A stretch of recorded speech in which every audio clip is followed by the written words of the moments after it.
Minunat! Cea mai fericită femeie din lume! Asta a doua oară, deoarece prima dată m-am simțit atunci când m-a cerut în căsătorie. Și asta m-a așteptat atât de mult!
Când te-ai întors și tu?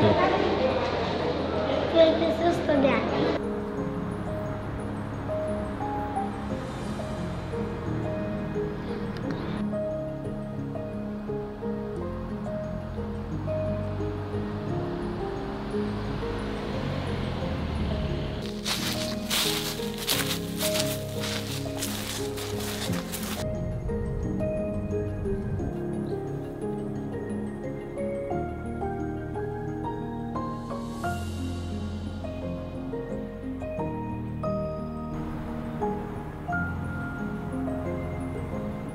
A fost emoționant, nu m-am așteptat nicio clipă.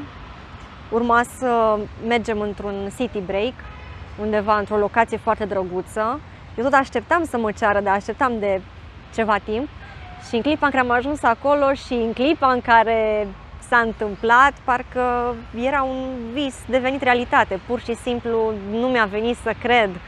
Când am cerut, am avut emoții foarte, foarte mari, cu toate că eu știam că ea-și dorește chestia asta de foarte mult timp, dar în același timp și eu am avut emoții. Deci, efectiv, când m-am pus în genunchi, ea au plecat 3-4 metri mai încolo, că nu se aștepta efectiv să o cer în momentul respectiv. A fost cu peripeții, a fost drăguț, dar chiar nu m-am așteptat. Când am genunchiat pe podul respectiv, sub clar de lună, a fost ceva de poveste, pur și simplu. Cred că o să rămân toată viața cu amintile respective. De cunoscut ne-am cunoscut prin intermediul unor prieteni. Totul a fost planificat, de fapt. Niște prieteni comuni de-ai mei și cu niște prieteni comuni de-ai Laurei s-au întâlnit și într-o discuție în bucătărie au înțeles că amândoi suntem singuri. Și au plănuit să ne întâlnim, să ne facă cunoștință. A fost foarte amuzant, deoarece chiar în ziua respectivă eu am întârziat, toată lumea era speriată că nu mai ajung, că cine știe ce se întâmplă. Și prima noastră întâlnire a avut loc la el acasă.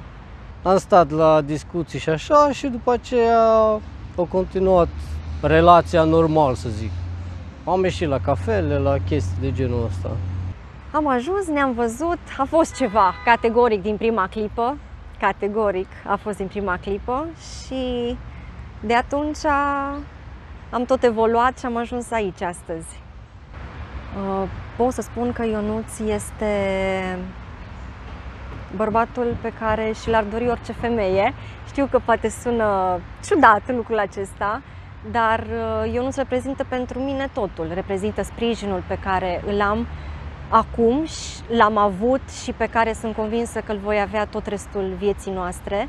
Este persoana alături de care pot să mă simt în largul meu, deoarece facem absolut tot împreună și chiar pot să afirm că fiecare zi alături de el este o zi minunată din viața amândurora.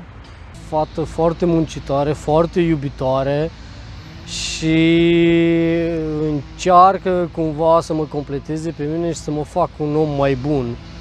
Adică nu, fiecare dintre noi mai greșește, mai are câteodată nervi, mai are nu știu ce, dar de fiecare dată încearcă să mă înțeleagă și după aceea să-mi explice cum să devin un Ionuț mai bun, să zic așa. Câți copii? Deci, ce să zic, cel puțin 2, sincer, eu aș vrea. Acum, nu. Cât o să ne dea Dumnezeu, nu refuzăm.